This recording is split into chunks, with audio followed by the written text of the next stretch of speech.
Est-ce que vous savez ce qui se passe quand on mélange de l'huile et de l'eau? Eh bien oui, l'huile remonte à la surface. C'est une question de densité car l'huile est plus légère que l'eau, mais c'est également dû au fait que les deux produits ne sont pas miscibles.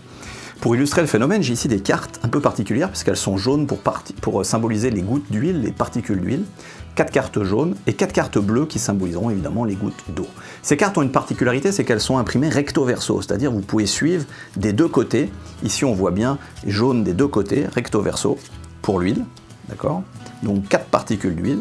Et pour l'eau, également recto verso, 4 cartes bleues, d'accord?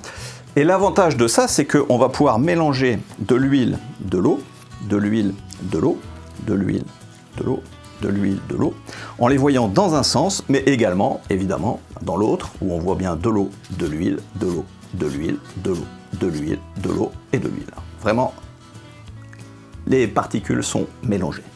Si on patiente un petit moment, alors l'huile remonte à la surface.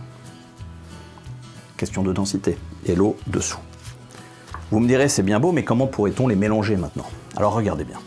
Si je pose l'huile ici, les particules d'huile, sur le tapis, 4 particules d'huile et les particules d'eau dans la main.